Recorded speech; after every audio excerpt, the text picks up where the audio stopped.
Gå an det som. Det er deilig å være sammen med dere. Hvordan er det det? Anker har det godt, og anker... Jeg skal bare si at jeg flytter i min arbeid nå fra til heita Italia til det kalta og hundelige Estland. Så mitt neste arbeidssted, det neste året, vil Tallinn i Estland. Hvis nærmere at de kommer til Estland og til Tallinn, ring. Det er deilig å histe en kaffemån, og jeg kan vise at jeg kan kontor og arbeid, og så videre. Videre det. Alt er velkommen om det er alene at jeg ringer til min og kommer forbi. Det er stadigvæk det samme. Ferie starter fram. Det er 14, og det er sin langer, og det er sin stittre. Det er et arbeid som jeg trives veldig vel i. Det er stor mening, så hva Herren gjør kring knøtten og utenfor akkurat fitta lytla dunne hele førjen. Hver han eisene gjør et fantastisk arbeid. Og det er størst av en pastor jeg tog. Størst av en pastor i hese samkommende. Det er kanskje noe folk her i det. Det er ikke en fullkommen samkomma, men det er en samkomma som innkjører fylltjast i fotosporen herrens og prædikar hans ord. Alt som det er. Og smægen. Og om det leider etter en andelen heime, så er dette et heim som er sikkert som til langt av hørst de kunne finne et sted for de kunne bruke til gaver og et sted for de kunne føle at det er heim. Så vi er velkommen i hese samkommene. Så er vi åpne år i det, så får jeg lukke byen og slutte bøn, og så får jeg hitje hva Herren her sier vi åkne det. Takk Jesus for at du er vi åkne i det, takk for at du er vi åkne kvann det. Takk for ditt år, takk for at det ikke bare heter året som vi leser, men til året som er livande, som er to her Jesus, som gjør hette året vi kommande fire åkken, som hjelper åkken livet det og i gjerande stenen, så er det som utstrålar for åkken livet er personeren Jesus Kristus. Amen. Ta tid ta vid, se dere nyer i en flikkvære. Så ser dere nyer, og vi oppdager egentlig kjøtt er at bare ikke piver åkken er nærkere knøtter som vi kunne truste av. Et er man stidler luftene. Hvis det er for hett, så er man håker derfra, og hvis det er for kaldt, så støtter man ventilen. Så er det andre kontakt kan man truste av, og ljøs kommer, og det lyser nere av akkurat seter. Men så er det hint tredje knøtteren. Jeg kaller den hjelperknøtteren. Antingen lyser han blått, omkring flikkvaren lyser han gult, og ta et og truster av han, så kommer en flåthettene rennende og spyr hvordan hun kan, eller han kan hjelpe der.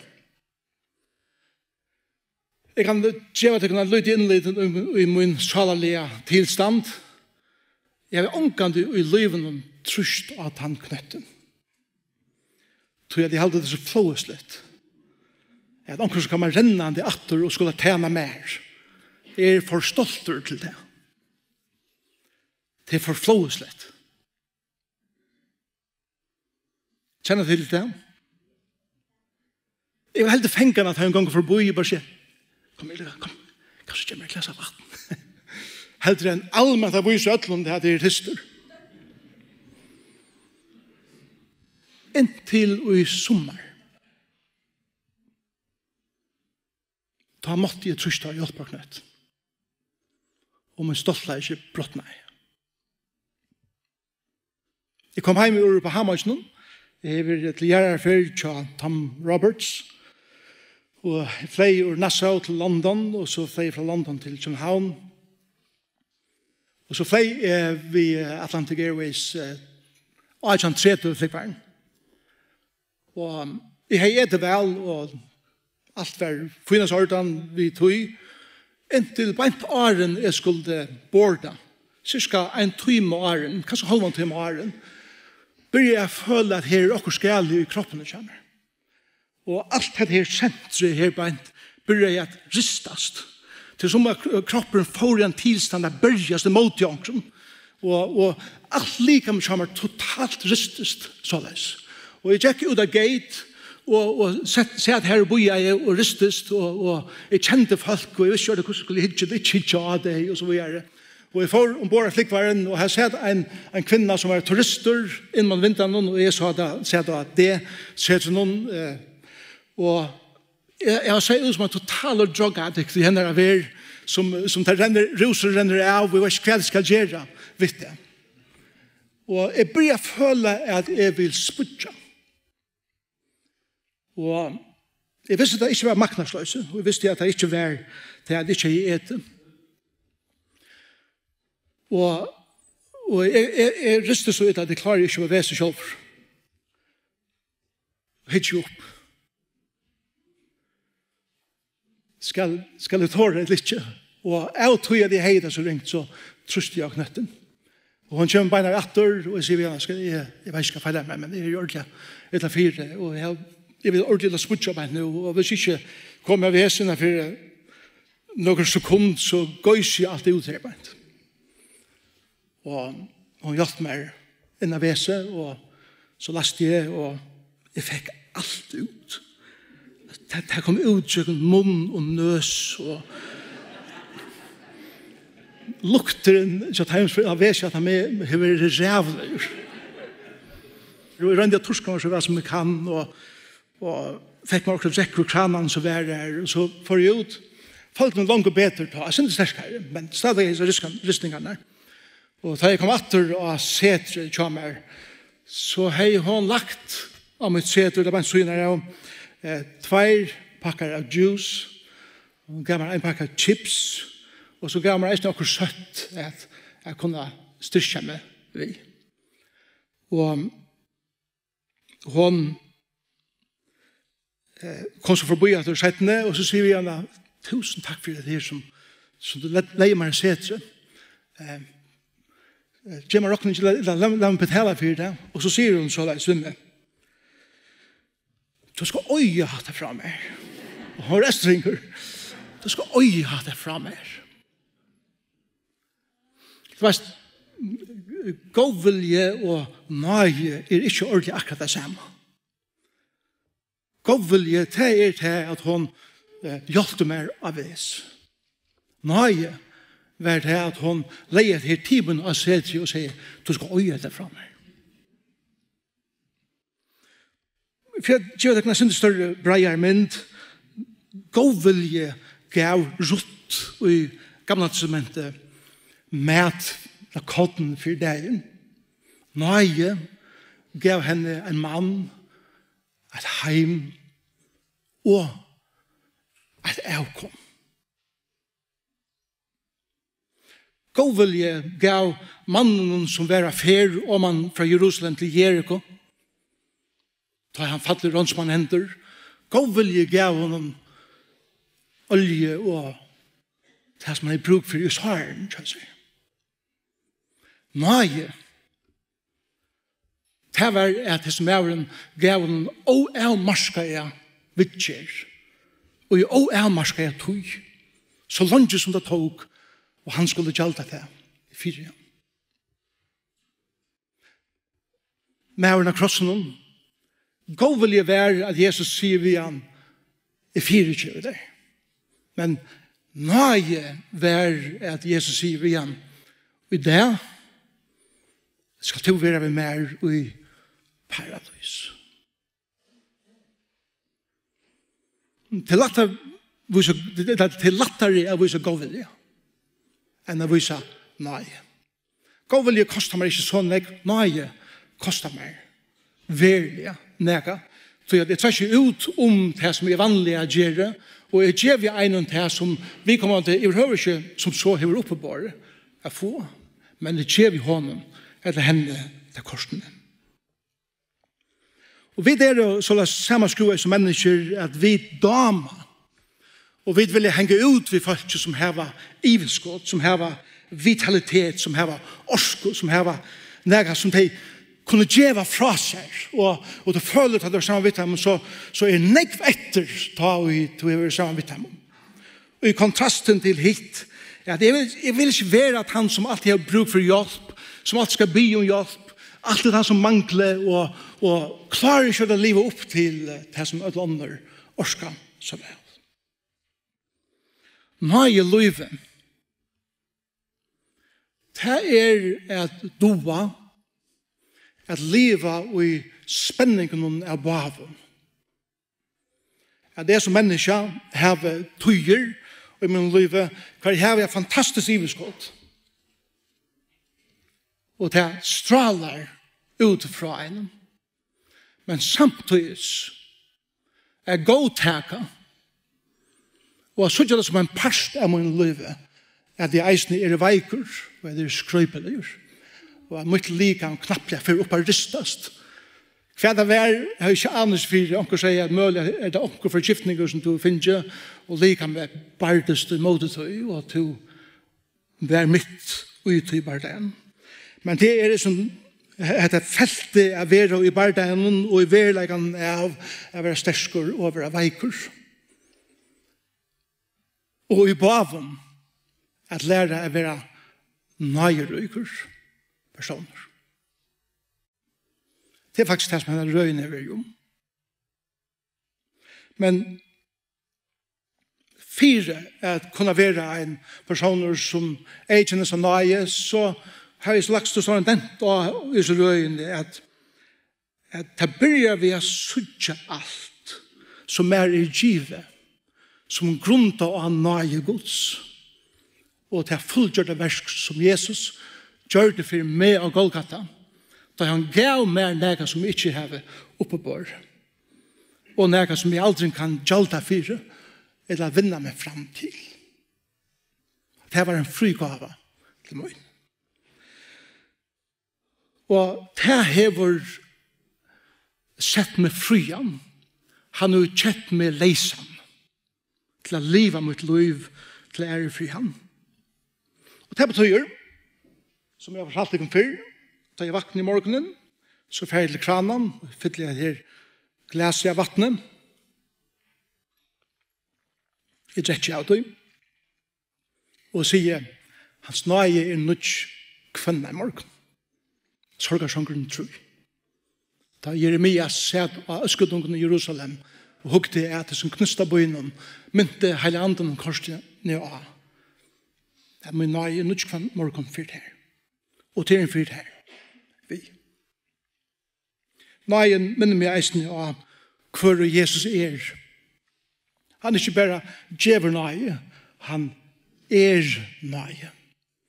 Johannes 1:14. Han var fuller av nøye og sannleika. Til hvor han er, og hva freser. Nøyen ser eisende langer enn her som vi er. Rombrav 5:8 sier at med vet enn våre syndarer elsker i god noen.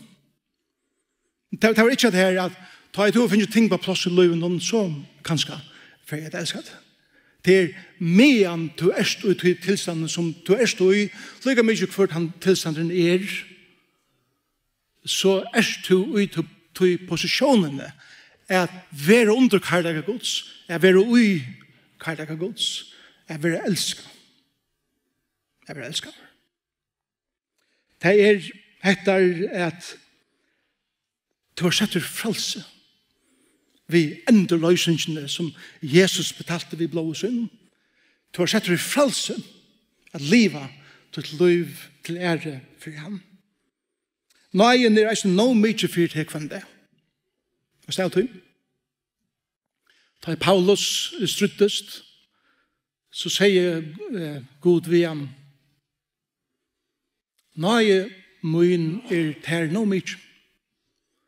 Til at tar for veiker, tar du var sveiker, så er kraften min sterk nok til å bære til fram. Og han sier eisende at nøyen gjevet her gang, han tar som det i Hebreerbrevet, at vi driver støyer vi framfor hasaden nøyen her. Og jeg finner, og få miskunn og finne fri og rettare tog. Alt det her har vi gang til. Alt det her. Hatta gjør det Jesus for oss. Og nøye løyve finner sin sentral og i krossverset Jesu. Til minnast at det byrja disse røyene vi hessen kraftiga bådskapen som Jesus sier i Matteus kapitel 6, hver vi låser hese årene, hins sørsta, hins stora dagen i høgtøyene, stod Jesus og røpte. Og han røpte så eis, nekar tister, kom igjen til møyen og drekkje. Han trøyra med ur løyvi hans her, som skriften har sagt, skulle renna streimar av livande vattnet.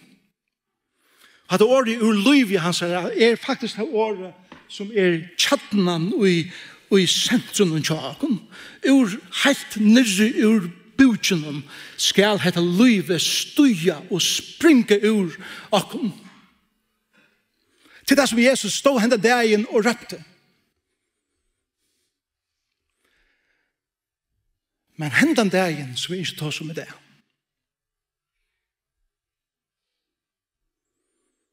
Røpte den samme Jesus, skapare heimsins, frelsare heimsins, hes i årene. Jeg tyste. Jeg tyste.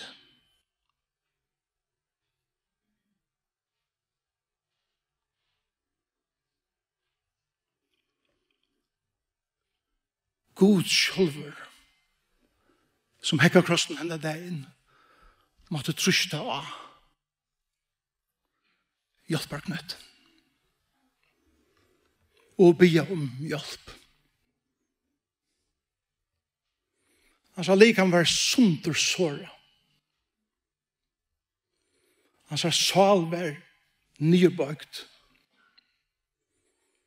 Og han sa lik han som samma lika som okkara. Han god og menneske i egnen. Skrudja i etter tosta. Og han sier i Johannes 9, vers 28, så gjerne vi til at Jesus visste at nå var alt fullgjørst. Og for at skriften skulle genge ut, sier han, jeg tyste. Så sier neste vers, vers 29, her stod og i let fullt av etikje. Ta settet av svamp, fullt av etikje og isopslegg, og helt og han et munne hans. Det ikke utrolig at hendan dagen truste god og hjelper knøtten. Og hans år kommer ut og søtte, kan onker hjelpe mer? Jeg gjeva mer å drekke. Og Jesus viser sjølver spenningene mot å være skapar i heimsens til å være at han som tyster. Og til tog brev sier okkon at han som har samkjensel vi okkon og kjenner okkara tørver fra grunden i av han som kan trakke inn okkara liv, skilje okkon samtidig som han gonger vi okkon og i jøkken til som vi genga i jøkken og i livene. Det avverst at Johannes skriver i årene for at skriften skulle genge ut. Det 1000 åren hei David skriva og i Salmen 93, vers 22. Salmen 93 hele tidsi løyingene som David fyrir jøkken, men det en messianske salmer som betyr at det en firemynd og en profetisk mynd av tog som Messias sjølver skulle fyrir jøkken, da han gjørdes menneske, oppfyllt i Jesus. Og i vers 23 sier David såleis, da jeg ber om å få å drekke, sier han såleis, tar gå om gaddel, og ta jeg var tystur, gå og tar meg edik, at drekka. Og så løs var en 1000 år gammel profeti oppfyllt henne dagen av Golgata. Og i orden Jesu. Er det ikke fantastisk?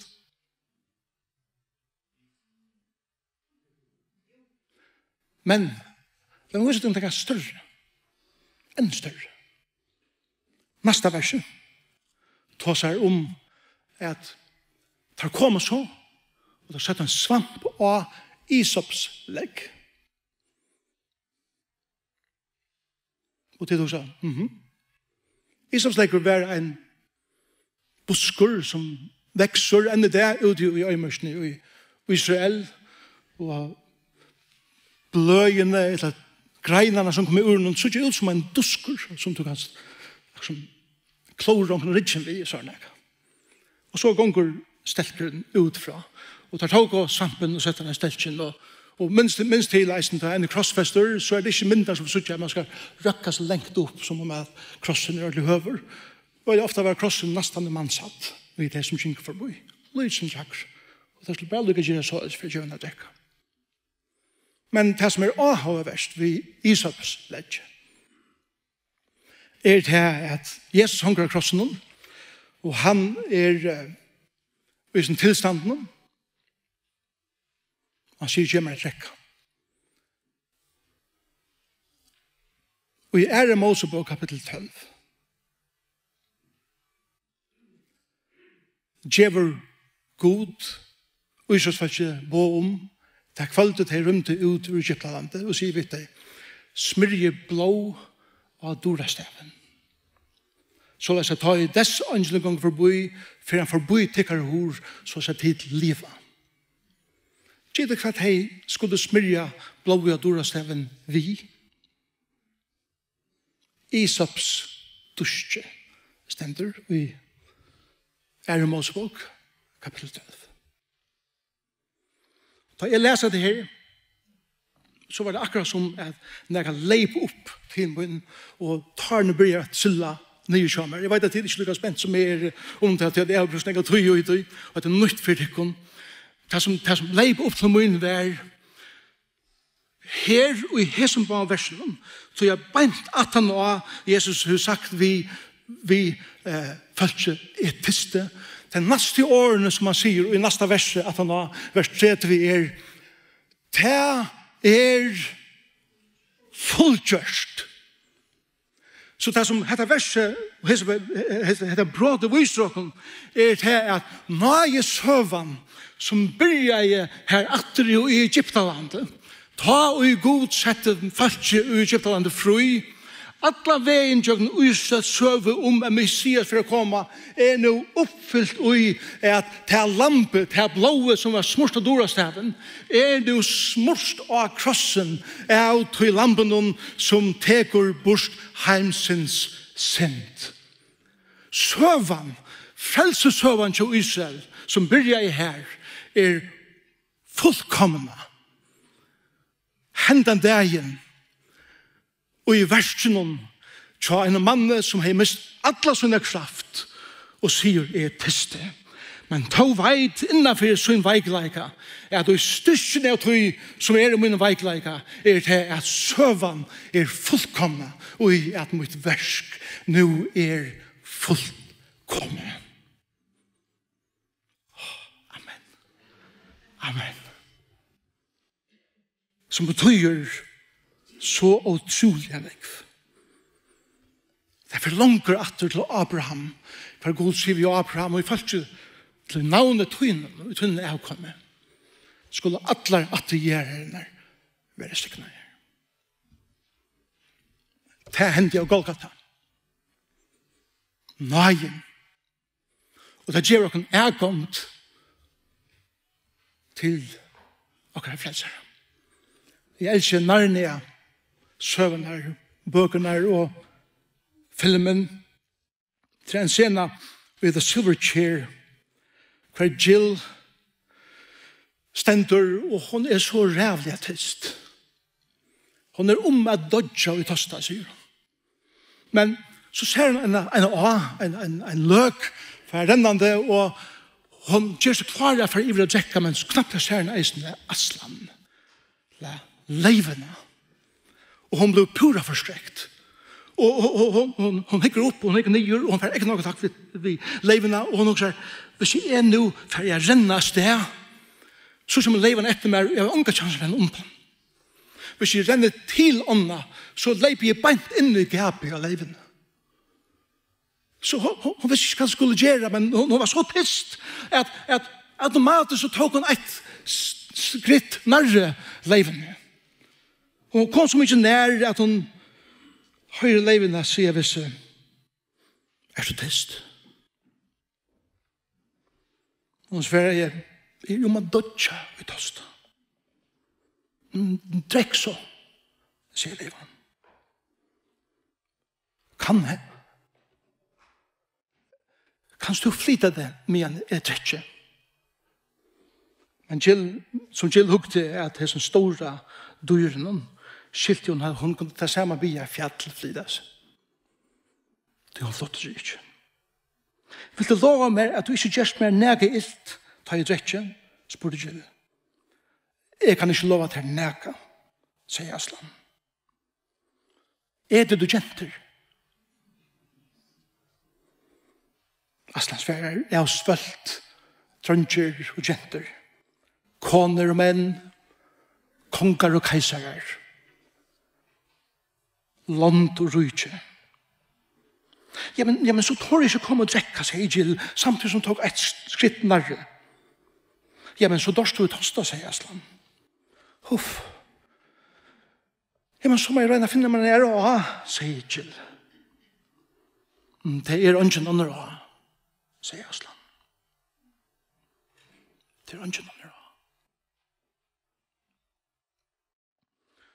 Og så sier C.S. Lewis om Jill, det som hun så forteller, det var det torrføreste i nærkant i høygjørst og i løyvenen. Ta i Jack ivet til ånda, bøgde med nyre knæ, og begynte å øse vattnet og legge noen opp i munnen. Det var det mest forfriskende og styrkende vattnet, som nærkant over høyde rutt. Og om jeg tør jeg bare at jeg lyder synder til at vattnet sløkte tostan vid det samme. Medan jeg drakk, gjørte jeg meg atlan om hvordan jeg atlan jeg flutja fra Aslan til jeg var livet å drikke.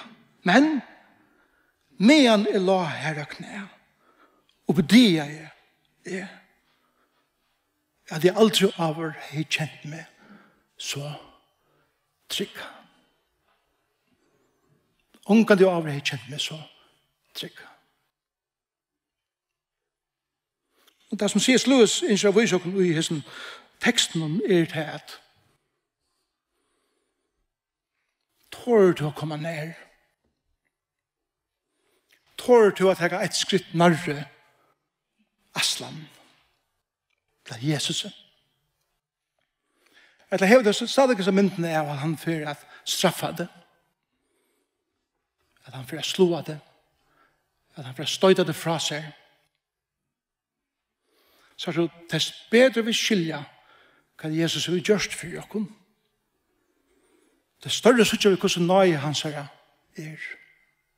Og det større det har gjort for oss, dess bedre for vi at du er omsette til nøyene, evangeliet, iver ui okkara vanlige, gerandeslige liv, og i middelen til folkene som vil liva sammen med. Og ta og jeg velger å gjøre det, det er ikke hatt å stige nærre i hånden. Og det er at jeg kanskje er i bensjen, men ta jeg er i hans nærvere, er at den største frieren som er korsene har vi opplevd og i munnen liv. Så nøye liv er i gerende stenen for jeg kommer til begynnelsen, bæge er tåra, er være stersker, men eisen er tåra være veikur i livet, og vita at nøyen er mer nå mye. Så, hvordan blir du om nøye? Hvordan blir jeg om nøye? Den første spørningen er, hvorfor er jo en tista ved etter? og kvarjen sier det fire er tyst. Og vi det at så langt som vi sier vi heimen er tyst. Og tro at det som hesna heimen her er djeva, får vi ikke mer enn gaddel og sørst vun å drekke. Som Jesus fikk handa der inn av Golgata.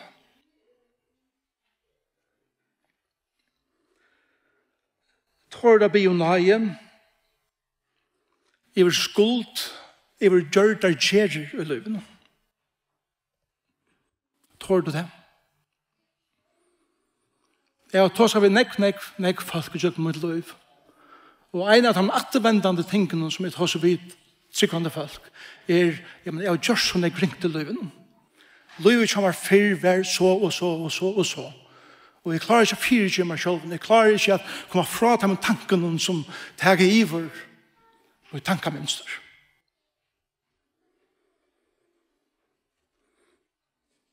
Og i det kan du begynne å tåre å slippe. Hvis du tåre å ta en sti nærre Aslan. En av mine favorittsangen som er lustig etter veldig ofte sangeren til Rostaf av fløven som heter Faroe Islands, det som man tok opp i førgen. Og sangeren sangeren Go Play in the Sun. Og sangeren heter at han vet at han hører Jesus til, og han gonger rundt og han byr, han vet han byr god en fyrirkjøving, han vet at han ikke har livet god en men han sier, men jeg slipper ikke av i tankene og minnene om det som jeg har gjort over i min liv. Og så sier han i teksten at så kom en mynd fram for meg, med en Jack. Og mynden var en torturerende mann som hunger nelter av en kross. Og høtte bakt og har fjaller anlede flotande i blået. Og mynden fer iver, og han fer iver, og han lytter anlede av en mann opp, og han ser at det hans anlede. Han ser sitt egna anlede, og i anledning til hesten som hunger av krossen. Og nyleie kommer, og det som han ser, henne mannen sier ved seg «Tu har vært her, og tu har gjort det her, og tu har oppførst det såleis, som om at skamma det, men så brøydest ta røtten, og han sier, men la det selv han fære. Slepp du som pincher, til at alt golde fire og til fullgjørst. Og han tar seg om at de spøkelsene som elta de i liven om, eisene de dekka i under blånen som rann av Golgata fyrt det. Og så sier han, go play like a child in the sun. Det fortalte om at det under det her, så sier hun bare ved, sølje jenta. Vær fri, vær frier fra øtlen tøy som avur hentet til livet, til at det dekka under blåen som Jesus døye for til krossen, da han sier, det fullkjørst. Det dekka. Det borster. Fær som baden ut av fløtene, og solen skyner og alt det, og renner rundt, som fri, ung jenta, som frier, unger, dronger. Neste verset, tar han en annen menn som han ser, at det en kvinne, som han ser, og han ser silhuettene i solaljósen, og hun stender ved anledningen i sin hånden, og han ser ut som all vågen deg. Og han rødt kommer til han og sier ved kvinna, fær og bøyd om tynna rassle og tytt vånløse om vi frien som Gud kan gjøre det her. Så sier han i sånne her versen. Få en nødja byrjan som at du just var født. Fær og dansa som et baden frukt i solen. Det er nøyelig. Og tar vi byrja tåra at dansa, tar vi byrja tåra at renna som bøten, tar vi byrja tåra for ut av fløtene, og jeg kunne si, Herre, takk for at alt er under tøynen blåe og til golde fire. Få jeg nytt dyrve innom mitt liv. Og Bibelen er eisen at tåra blir en firegjøving. Fyrir det som jeg har gjørst. Og tåra å sette år at jeg gjør som jeg har gjørst motor omkring.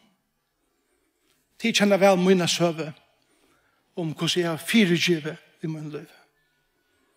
Men jeg har eisen en ære søve i min liv. Hva jeg har vært som mine bøttene og be et hei om firegjøving. Om skreiv ting som jeg har gjort. Og ikke er så forløsende som å ta i et forhold verer enda nødja og slept og fralse kommer inn. Og jeg begynner tåra at trusta knøtten utan skam. Jeg ber om hjelp. Jeg ber om hjelp alene. Du har vidt her. Til etter det som er du ringkast, er det alltid han som skal fikse alt sjølver og være frelseren for jødel. Inte kommer her til meg, orsker ikke mer. Og han ber om hjelp. Minst jeg fikk en bok fra en affær som jeg tås av i. Og jeg skilte seg ikke hvor jeg fikk seg boken. Det heter underlig bok å gjøre meg. Men boken var om en prest som arbeidde, som katolske prester, som arbeidde i en katolske kyrkje, som eisende munkar og andre våre. Og hans mæveren var alltid han som var klar å hjelpe, alltid klar å lusta. Vil jeg unga de hava nægre hjelp fra nøkken, klar i alt sjølver, at det finnes orden, at det er ordentlig. Inntil jeg kvalte at det brodde nægre menn inn i kyrkjene. Og tar knust og hans under, henne mannen, henne presten. Så ytterlig at han var totalt bråten likhamme. Og for første fer opplevde han i løyvenen at han var nødt til å gjøre seg hendene i kjøkken øren, som kom inn og bor han på sønnsjene, vaska av honom, gå honom eta, bosta ut henne, tog seg av honom, alle som mannen er inntil han i skong, klarer jeg enga sjolver til han tjekk resten av sånne løyve ved stedet. Og med å lese seg bøkene, så er det akkurat som Heilig Anden sier meg, jeg var ikke skulle lese seg bøkene. Og han sier, jeg kan, til du er presteren til to.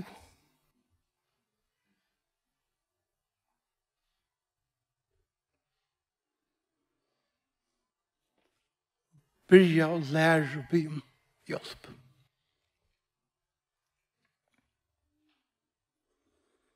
Løvden er en samkomma. Som jeg mener er benji fyrir, at vi gengar rundt som individualister og klarer oss selv. Og så spør vi spørsmålet, hva føles det ikke som en familie, mener. Og vi peikar.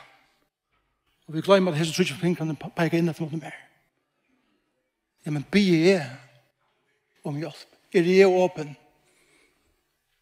Jeg viser min tørv og veikleika.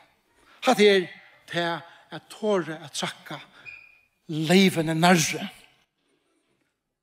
Og det som det var benjefire blir omskift vi en totalan fri.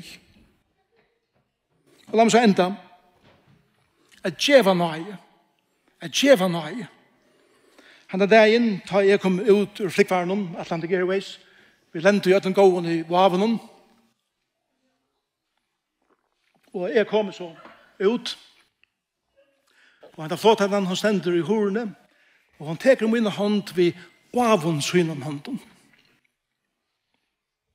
Hon hikker at mer vi omsorgene har fått en egen. Og så sier han bare helt stort, kom godt hjem. Kom godt hjem. Jeg reklamerer ikke for at han er vis. Jeg er ikke betalt for det her. Det var bare min verlige oppleving av min natur. Og jeg sier årene, kom godt hjem. Er det galtende for åkne ødel. Og hese feriene. Kom godt hjem. Kjære tid, la det kan være folk som gjør nøye. Sutt tørven er rundt om noen. La det kan være folk som har omsorgen og ser andre. La det kan være folk som har større myndene. At her var en større mynd enn bare til smale myndene gjør at setter dem fri fra fordommen. Veldig ofte tar vi det fordømende om andre mennesker, så er det at vi sitter bare en liten parst av dette søve.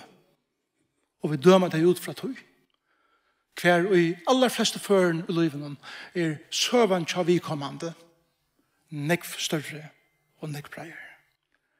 Og til større vi sitter søvene ut til enstaka, til meira nøye røyk gjøres vidt i måte teimen. Til vi sitter at de er faktisk akkurat like som er. Og i stedet for at frista de folkene ute, vend i håndene og bjøde dem inn og mot liv, er fylltjast. Vi mer. Og et av ringeste plasser vi fordommen og i akkurat landet er akkurat samkommer og kyrkj. Kan vi døme folk til at livet ikke er akkurat moralisme. Men frelse og Jesus betyr at vi er brei, vi er åpen, vi standa av sannleikene, men kærleiken omfevner mennesker. At gjøre nøye betyr eisende at gjøre mer enn vi er i byen. Som Jesus er fyr min dom, jeg kan ikke ene mil langer enn i byen. Vi gjør noen, det som er i byen er gjøre, se det med fire gjøre, lykka mye som lyder det eller største er, vi dikt. Og gjøre det vel. Vi kvalitet. Og det betyr at vi skulle do er spela mer. Smådrønger, da jeg var lydelig kommet til pappa i Gøte og spurte, kan sækere komme til å spela? Da jeg bøtte meg så gå igjen. Det er at det finner også bøtten nere. Det er bare iver og sier, tungt å spela. Vi spyrer, vi gjør det så innviklet som vaksen. Hva jeg skulle bare lære hun noe mer sammen, og han alltid dukker ut av djupe samtalen. Ja, jeg tiste. Og det er fullkjørst. Hese bare i årene sammen. Men noen av vi har en frelsere. Som er og kjenner vi feigler knokkere. Og som hever styrkene av genga og i jøkkenen til å sammen med jokken. Samtidig som han hever styrkene at leie jokken atlan veien heim. Det er nøye liv. Og smakka nøyene som han vil gjøre til her.